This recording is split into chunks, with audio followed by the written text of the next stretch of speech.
going to tell us very succinctly, not about your titles and your degrees and your awards. I want you to tell us a story of your life that had been so significant that brought you to where you are now. So I want you to really reveal yourself as this human being that we want to see in our candidate. And please be very conscious of the time. Do you think that in 2 minutes you can do it? Do you agree? Okay. All right, so who would like to start? You can come with that. Okay, so let's take your name and tell the story. As I said, it is more what is within what is going to reveal who you really are, more than your platform and anything else. Ready? My name is Solara Gatewood, and my reason for being here is I definitely can relate to the community. I can relate to losing children. I can relate to being married and divorced, to drug issues, to I can just relate, to a lot of issues that are faced here in the city of Wilmington. I come from Brooklyn, New York, and I desire to see change. And what I mean by change is a better quality of life for our children. Not children just showing up to school, but to actually be engaged. And so I believe in education. I believe in safety. I believe in a healthy environment, healthy lifestyle. There's so much, but again, pretty much why I'm here, it has to do with all the experiences that I have. So I have a passion or I have an understanding of what others may go through. And as far as helping others, yes, helping in the community. I've been a family service coordinator for years where I've helped individuals get GEDs. I've helped individuals get involved in programs such as Habitat for Humanity. I've helped people get food, prevent them from losing their homes. At the last minute facing foreclosure, and they actually were able to keep their homes. So I've experienced it with parents and with families firsthand, how to help them, not to judge them in any way. I had firsthand in helping in many situations, again, such as adults needing education, needing clothing. My bell didn't ring.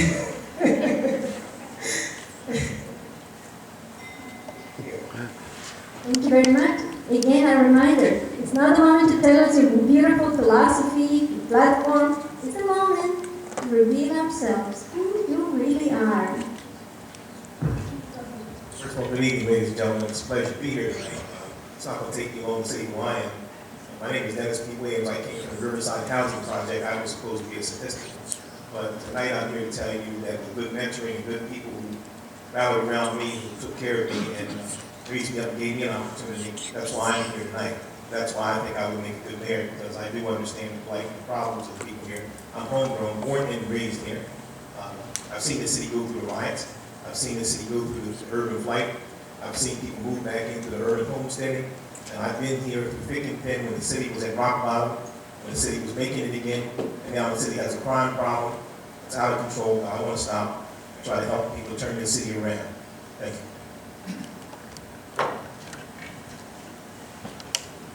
My name is Kevin Kelly, Senior City Council person right now. This journey for me has been probably taking place for probably the beginning of my life. I was born as an only child, single mother.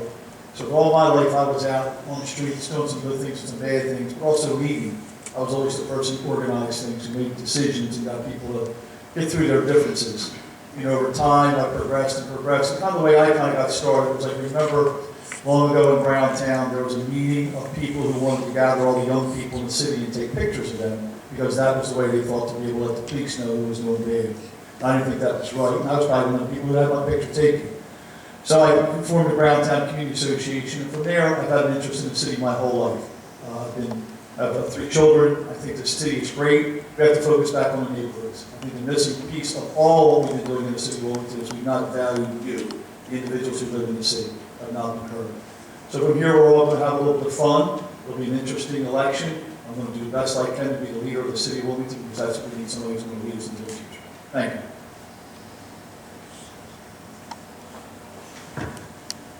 Good evening, ladies and gentlemen. My name is Robert Lavelle. The name is no stranger to the public eye. I ran for mayor twice, in 04 and in 08.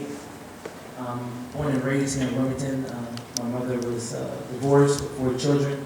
I went to live with my grandmother, which is actually adjacent from the Clayton Street Park.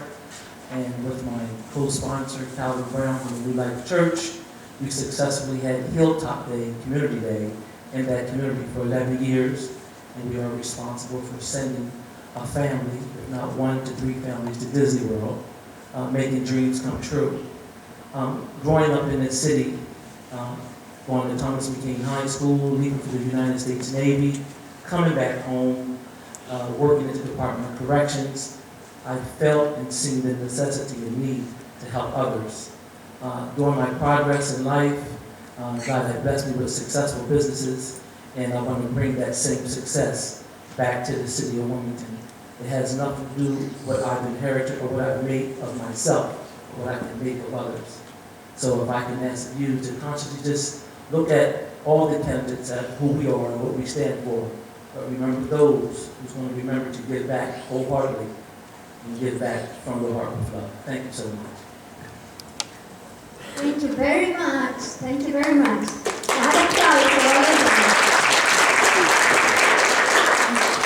You appreciate what we have brought you here, and we have connected with you in different ways. So that's very much appreciated. So let's go to the questions. Who is the person the group that made the question about safety?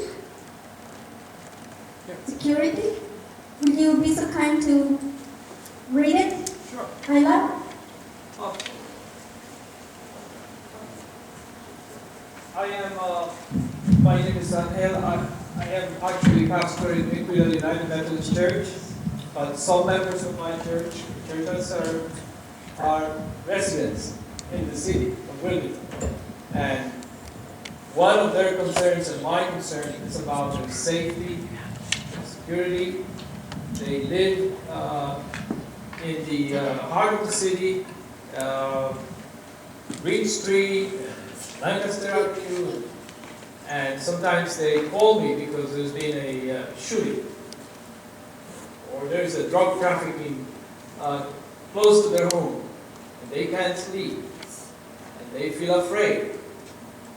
My question and my concern is, how can this be improved? How can the streets be made safe and drug-free?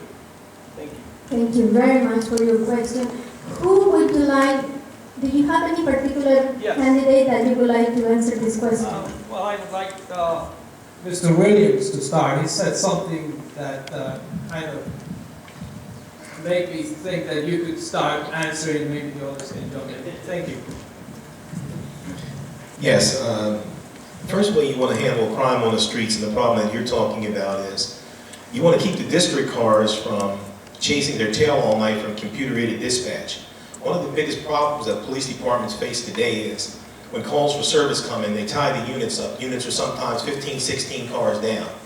My plan would be, and I'll give you a little bit of that tonight, my plan would be to have district units, units that are assigned to, let's say for instance, if you had 16 car, which is downtown where we are tonight.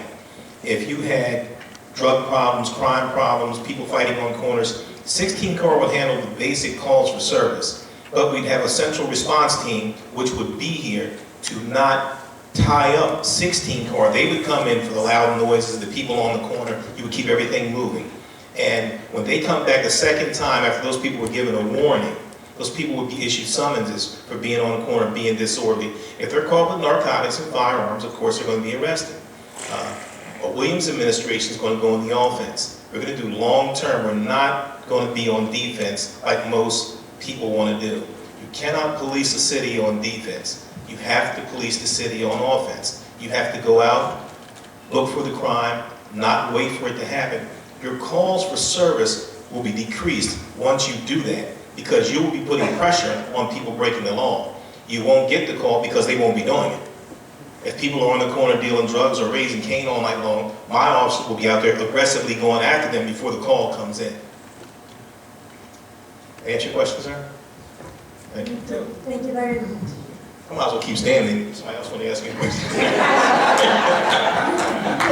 In order to have, for the candidates to have a better picture of Latinos, let's move to another question, because that will help us for them to see what are the concerns of Latinos. Okay? Who wrote the question about immigration, hardworking immigrants? Who wrote this question? Okay, Arthur.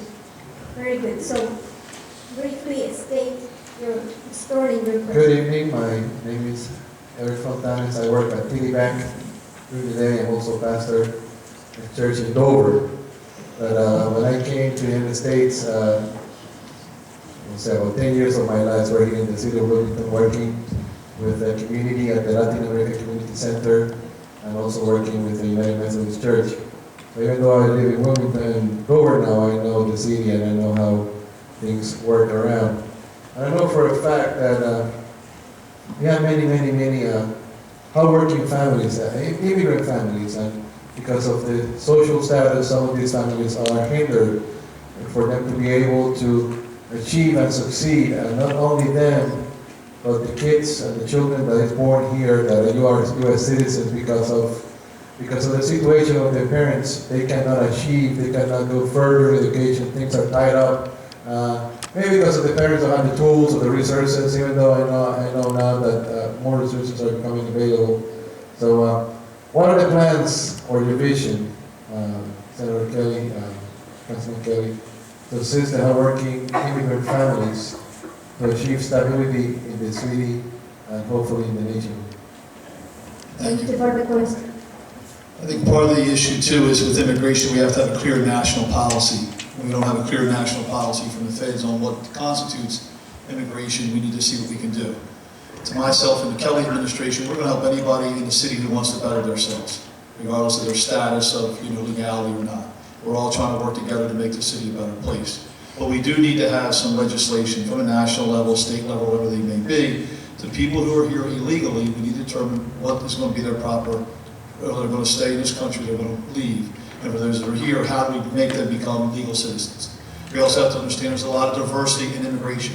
It's not just Latinos, it's Irish, it's Polish. It's a lot of different people in this country are here in whatever fashion that may be. In the Kelly administration, we're not going to go out and seek people who are illegal immigrants. However, if you break the law and something happens, then we have to abide by the law and something may happen to you if you do that. But we'll help with the neighborhood associations and the nonprofits to help people advance themselves, especially the families, to keep them intact. Thank you. Thank you very much. Who addressed a question about communication with the Latino community and the mayor? So please state briefly the story and your question. And tell us who would like you to answer that question. We were concerned that one of the biggest problems that we had in the city government is that the message is never communicated to everybody the same message. Subsequently, we end up with all kind of different stories. In other words, you got a forum here tonight and candidates saying one thing here, then have a forum over in Riverside and they got a different message over there. And forum up in the west side, you got a different message. And we think that the citizens are confused. And being a pastor, I'm not preaching here, but it's a scripture in the Bible, one of the prophets wrote Habakkuk.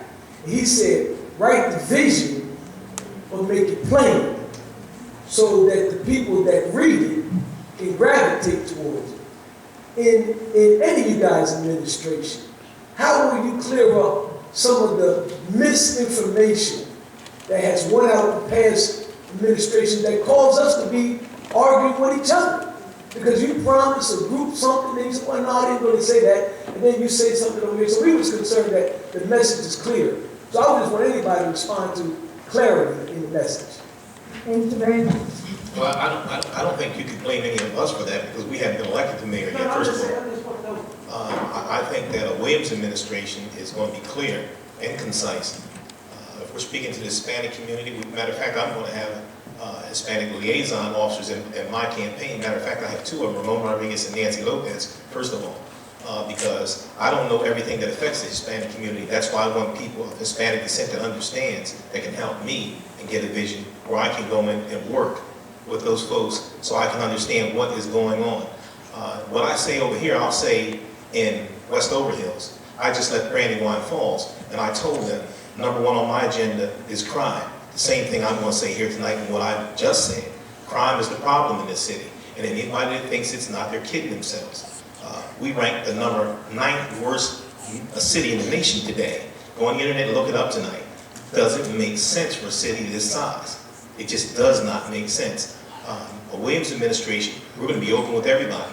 I met with union folks last night. We're going to bring people in at the table before we sign off on documents that they're going to be able to look at what is going on in our city government. They're going to know what kind of money we have in the till. They're not going to have to read about it on the news journal or go on the internet. We are going to be open. City council members will be so tired of me knocking on their door, asking them to come over to the mayor's office. I won't go for any name calling, arms folding, people not talking to each other like children. That's not the way government works. I will not draw lines in the sand and get angry with the colleagues across the hall that I'm going to have to work with. It would be an open government, and we'll all work together. And whoever doesn't want to work together, that's your problem. Then you go in your office and pout like a child. Maybe you should run for office. Maybe you shouldn't be elected. Thank you. Who would like to follow the question because you wanted for others? Yeah. I believe under the Mobile administration, the People administration, that we should collectively get with each organization on every side of town to find out the issue, to find out the problem. We bring it to a head with one another before we address it single-handedly or divide the issues. The only way we can conquer an issue and we know collectively what the issue is.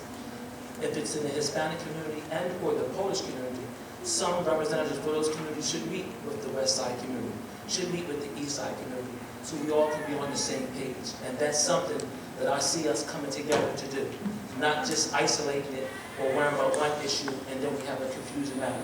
We can work through the process if we work together. Thank you. Thank you very much. Yes, I agree with what Robert Bovell is saying, is not just in your community, but to meet with other communities. I was invited to something that was called the Blueprints, which is something I've never heard of, where the communities are coming together talking about different issues, whether it be East Side, West Side, and different blueprints. And it's something that is happening. So everything that's going on is nothing new under the sun. There's things that's going on right now. It's just a matter of strengthening it. And what I mean by that is just pretty much what you were saying, Bishop, is about awareness. One community is not aware of the issues of another community. So it's just a matter of leaders such as pastors, leaders in different organizations to come together, bring the issues, and just make it happen. I don't believe in many meetings. I believe in just bringing the solution to the table, and like I said, it's nothing new. There's nothing that we have to create, nothing to innovate, just make it happen. Pretty much just an awareness program and implement it. And that's pretty much it. Thank you very much. And a lot of times we talk about things, but right now it is time to make things happen. What we have to understand is that we're a city of neighborhoods that all have a common theme amongst ourselves, but we are unique in different ways. Under the Kelly administration, Kelly's going to do what he's always been doing. Community meetings, out there, being involved with people, making decisions. We're not going to be as the current administration where you have 3 different mayors. You know, mayor that's the one that's elected, the one that speaks, and the one that runs the city. Mayor Kelly's going to be out there interacting with people. We're going to have to understand we are one town.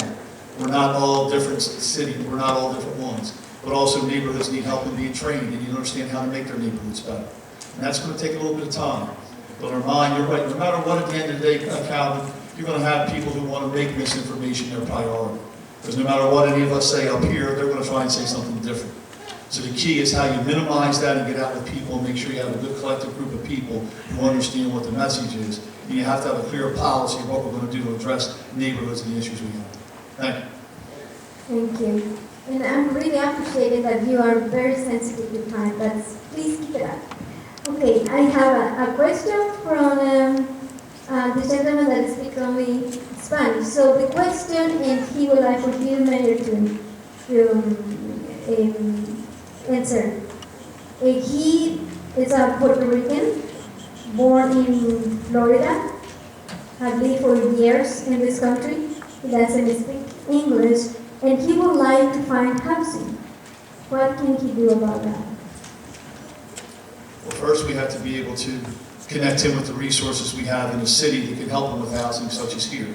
We also have to be able to help him get some job training, because the only way you're going to be able to have a house is with some job training and a job. Most people don't want a house to be given to them. They want to be able to work and be productive and pay taxes and be like anybody else. But some people have a little bit more barriers than others, so we work with the individual to help him identify what are his strengths and weaknesses. Does he need to go back to school to get a GED or a high school diploma? And work with him collectively to see how we can move him forward, knowing it's going to take a little time to be able to get him where he's at. But we also want to help all the homeless people in the city, because you can ride throughout the city and there's homeless everywhere. Now, there's some homeless people because that's what they want to be. They want to be homeless. They really don't want to move forward. Or the ones that want some health assistance, with the preachers and the nonprofit agencies in government, we can help them out. Thank you. Thank you for the answer, and I will translate for you. Who made the question about cost of living? Okay, please. La tengo en la memoria, lo voy a hacer en español. Mi pregunta es la siguiente: el costo de vida está muy elevado. Muchas familias están viviendo estragos para pagar sus viviendas, renta. He visto que hay un descontrol en aumento de renta. ¿Habrá algo que pueda controlar el aumento de renta tan siento y a veces tan descontrolado que existe? And who would like you to answer the question?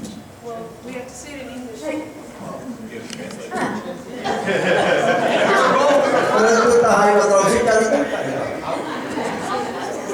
My question is that I will try to do English. The cost of the life is high.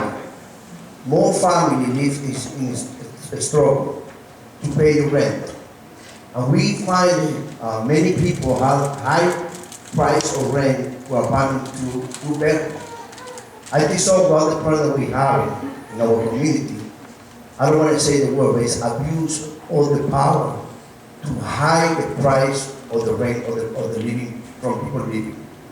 And we find them more because they can pay, they can afford to pay. We see more family try to find a way to live.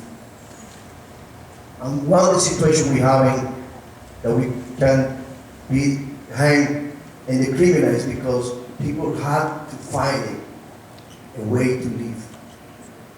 How we can control about people have the control about all the highs of regular living for living.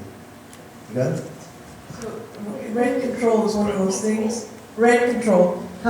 So the abuse of hiking rent or not having caps on rent as well. That's part of the issue. And I think you would like to everyone to answer. Okay, go ahead. I like the story. Unfortunately, and this is a good unfortunate thing. I am a landlord, and I own several properties within the city. And some of the frustrations that landlords are faced with is some of the penalties, some of the fines that's added, some of the increasement of taxes, and other fees that maybe city and state government add on to us. And we don't want to raise rent. We do have to take in consideration that how the economy is, and if federal government, city government, and state government don't work hand in hand to lower some of these costs and some of these fines and some of the things that we don't have to do it, we're going to be, we're going to have that problem. What I like to do, I think I'm one of the most reasonable and cheap landlords in the city, and we fix up the property to its like I wouldn't fix up if I would live there myself. So I wouldn't put you in a poor condition. It'd be a great condition. But if we can get the assistance with city government, state government, and federal government to downsize some of these other fees and costs, of course, I would like to see under my administration that we ought to keep the rents kind of low until the economy finds its way to bounce back and make it feasible for everyone. But right now, jobs are not giving raises, people are freezing money, and rents are going up. So if you're still looking for a place, find one that my rents are not high.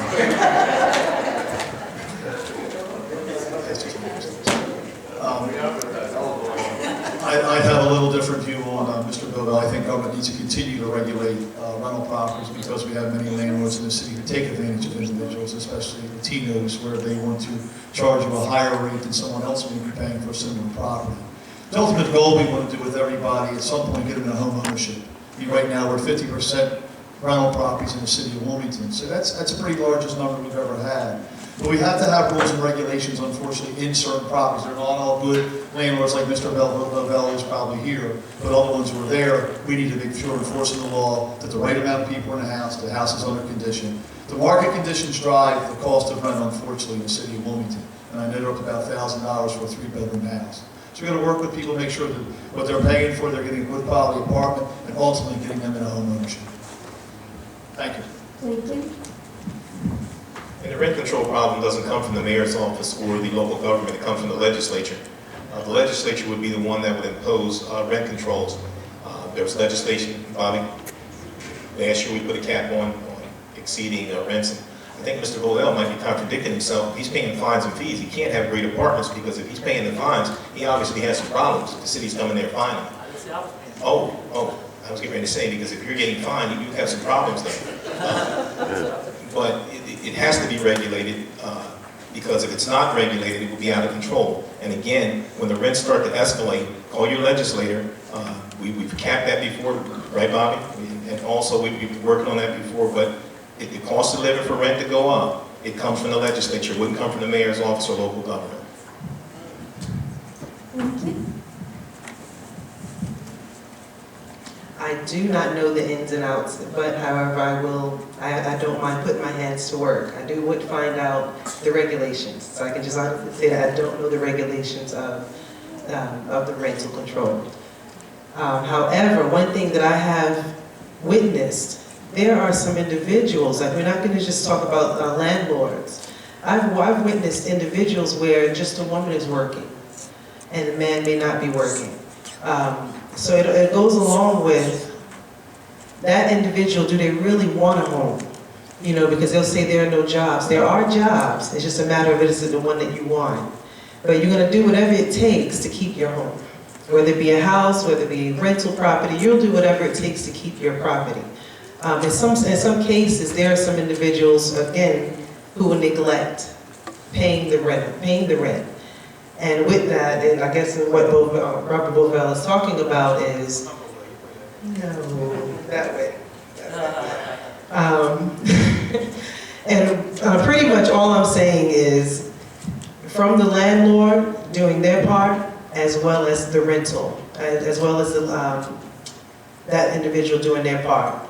You know, the rates are going to go up, but you have to pay your bill. So pretty much it's just a matter of getting the community to be accountable. Many times I notice a lot of people don't want to be held accountable. They don't want to take responsibility. They want to put it off on someone else. So with us, all of us are being passionate enough that we will help you. You know, maybe you're not aware of how to own a home. Maybe you're not aware of how to budget. So it all goes hand in hand in order to keep that home. And I don't want to just put the responsibility on the landlords. So yes, there are regulations. You have to run your property the way you have to run it, but you as the tenant need to pay your bill. And we don't mind showing you how to budget, is what I'm saying. Thank you. Who wrote the question about experiences of accomplishment that help the mayors to be here, running for mayors? It was only a question.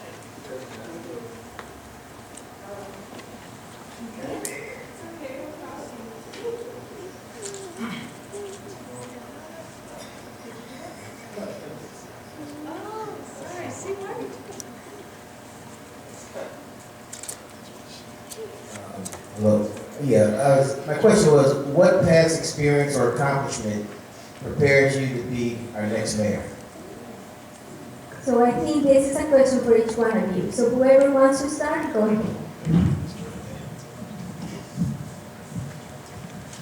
Again, as I reviewed becoming a mayor for myself, like why do I want to become a mayor? Like you shared at the beginning, I do have a passion for people. Firsthand, not delegating, but firsthand with individuals, feeling your heart, you know, finding out, and I don't mind, you know, in the city of Wilmington, I don't mind one by one. There are many times I sat down with individuals and have done financial consulting.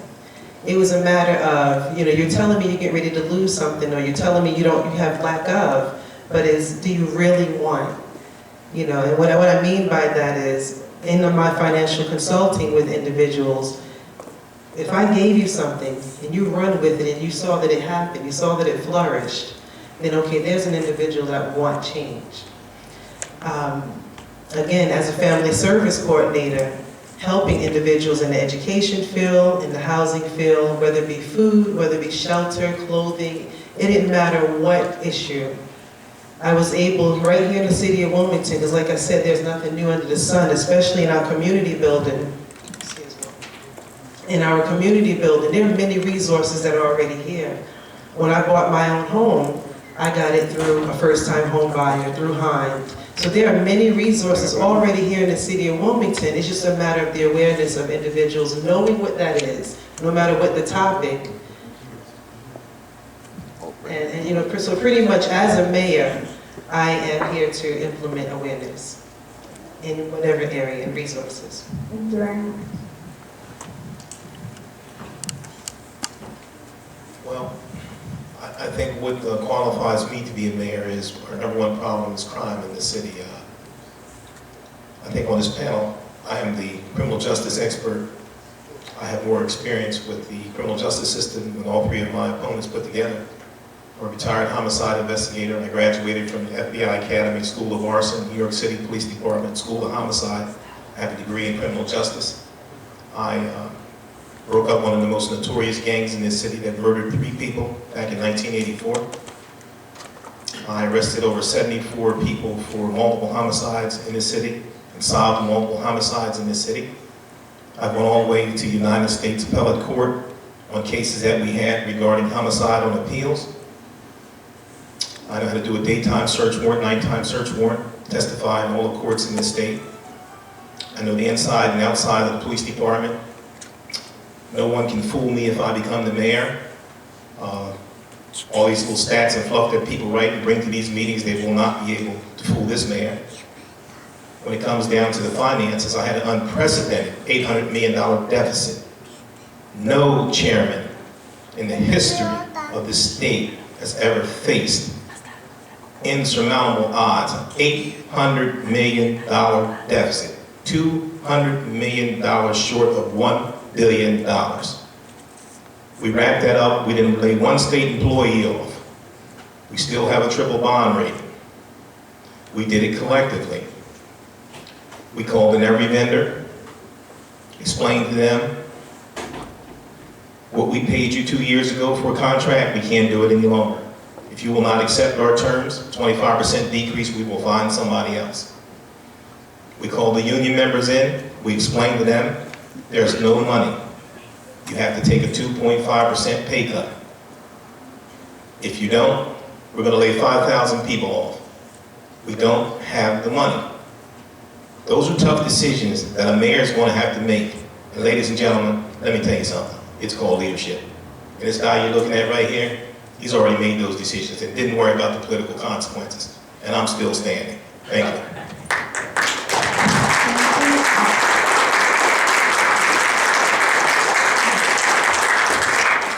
I think the question was, what was the journey that got you here? The journey that got me here was through my faith, through my family, and my education that allowed me to be able to get into a political office. And during the 20 years that I've been on city council, I've been very active. You're right, crime is the number one issue in the city. There's no doubt about that. We're not going to sugarcoat that. Mr. Williams has some very good experiences in there. I have more of the experience of being on the streets when there's been a homicide, when I've been there. When something's happened, I reach out to people and find out what's going on.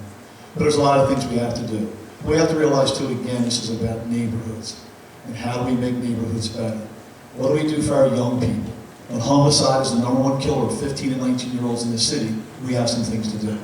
We have to do a better job of education because we're not educating our young people in the city. We have to create jobs in the city. We have to make city government work better. It does not work now. It has not worked for some time. So there's a lot of things that I've been involved with over time. Finances, I'm on the city's finance committee. I do budgets for a living. I do money for a living. A lot of those decisions that this gentleman here is talking about came from my department, Health and Social Services. I was involved with. Okay. So we've all had a little experience with, with budgets and so forth like that. But again, the focus in the city has to be neighborhoods. How do we restore the neighborhoods back? Through the education experience I've had and being out day to day with things, I think I best know how to be able to run the city forward and provide some leadership for everybody involved. So let's make this the greatest city in the state. Thank you.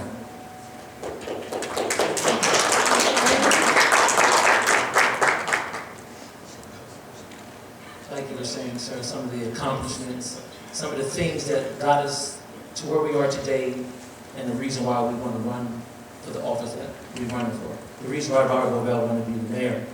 It's a lot of things that I've done over the years and over my tenure in public safety, in the justice system, in the community, working with families that I thought I can bring to the mayor's office, to the mayor's administration. I've successfully brought over 1,000 people back to justice in 17 years. And yes, I am a bail bondsman, but I believe in the fair share. I believe in due diligence. I believe people should have a chance. And if you go out there and recreate a crime or you do something else, yes, you should be dealt with by justice. But another thing, like I like to do, we need to provide outlets for our young people. We need more programs. We need the Boys and Girls Clubs back open. We need more of the community centers back open. The reason why your communities and your corners are plagued with young people, they don't have nothing to do. So Idle Minds is a devil's workshop. We have to give them something else to do. We as community leaders and individuals need to take our responsibility and go out there, help a child. As a businessman, I've hired children. I have my own summer works program and paid the kids from our business account. Some of these same community leaders that sit here or that's in our government can do the same thing. It's nothing to take $150 of your own money and put 2 kids to work during the summer to do something constructive. That curtails a lot of things. That curtails crime. If a child can go buy a pair of sneakers for school the next year or buy something to wear. So with Lavelle, I'm going to bring that type of innovation, that type of drive back to the city of Wilmington. I'm going to work with federal government, city government, state government, so we can reopen some of these Boys and Girls Clubs and some of these. Thank you. Don't cut me off. Thank you. I'm sorry.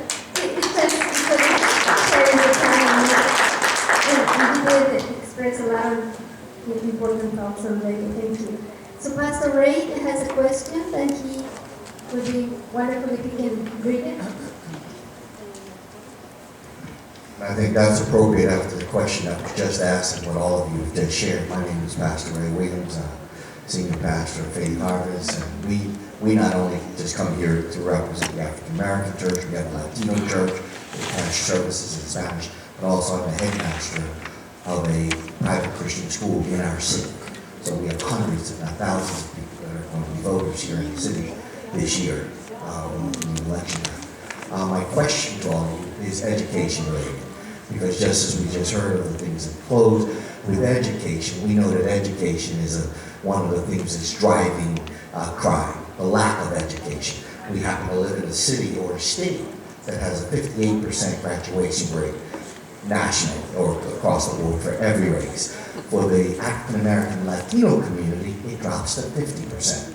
My question is, with all of those things that are now facing us through the lack of education and the lack of places for kids to go after school, computer programs, arts programs, whatever it may be, and this question is to all of the candidates, what do you see yourself, or what can you do to help curtail or open up again the opportunity for kids through education, through arts, through sports, to get kids off the street and giving them opportunities, because all of those things are shut, and we as a private institution can get no help.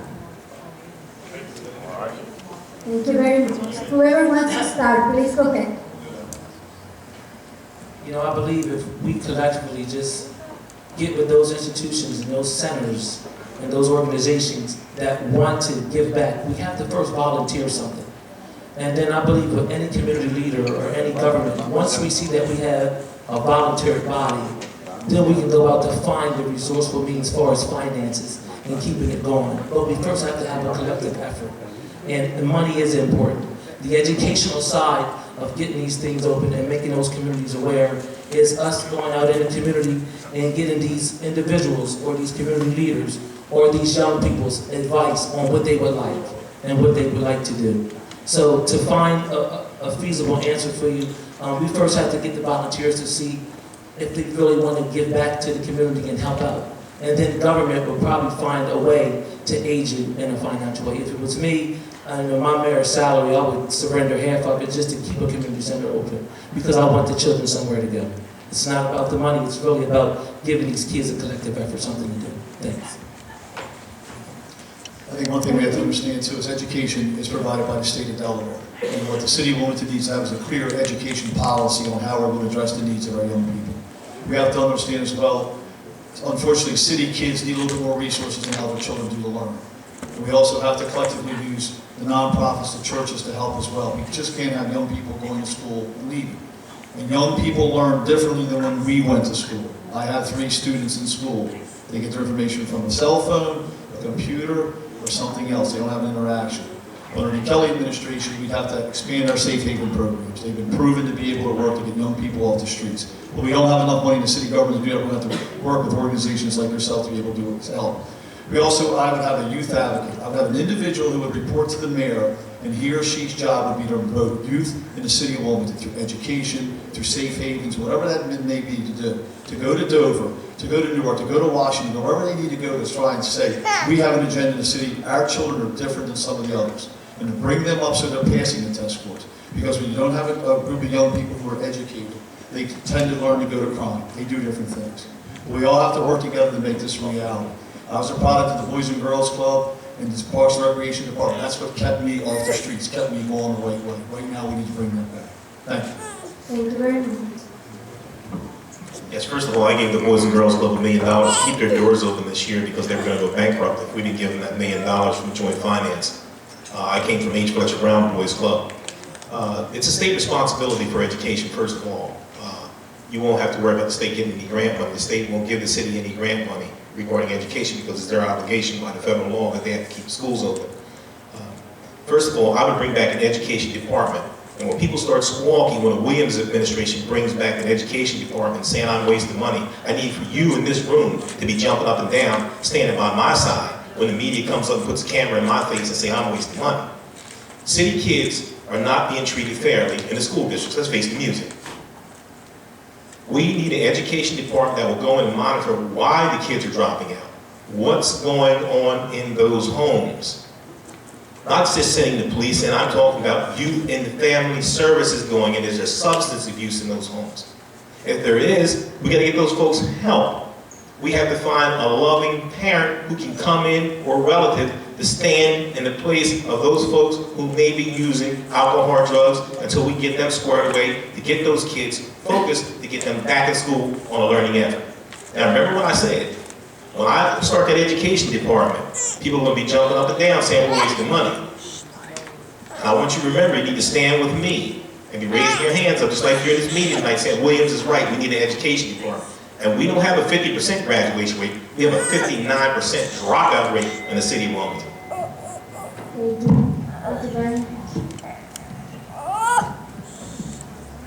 Again, as a family service coordinator, what Mr. Williams is referring to, of course we won't be able to go in everybody's home.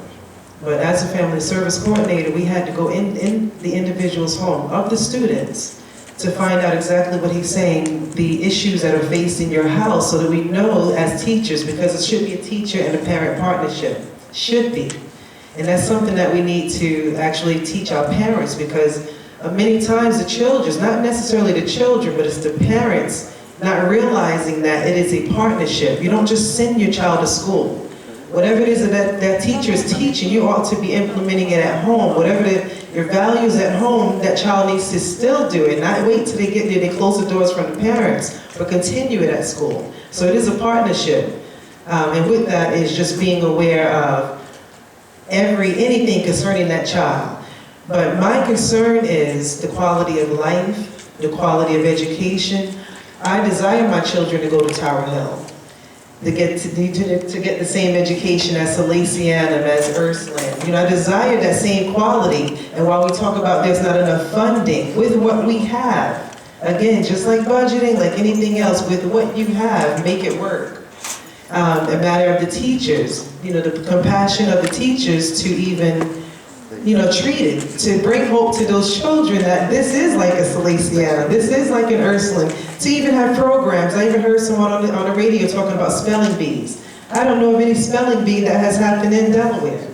You know, to have competitions with other states, to make it pretty much all I'm saying is the quality of education and making it valuable where a child will want to go to school, will appreciate going to school because of the teacher and the parent partnership. Okay, we have gone over time just a little bit, but that's how good the conversation is Yes. tonight. But there is an interest in the other question. Oh, I do have to. About educations. And we know that Senator Marshall, State Representative, Marshall have something to say, and I thought that is very important. So if you can take 2 minutes to explain the legislation that you are proposing. Just briefly.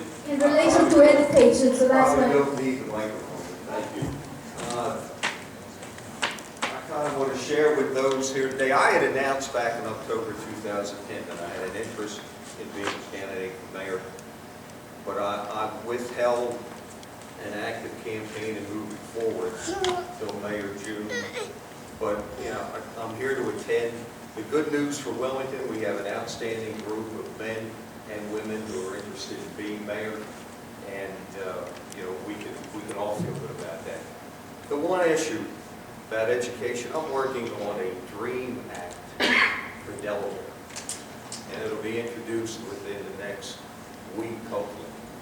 And the DREAM Act essentially will provide those Latino students who are in need of an education, completed high school, would like to move on to that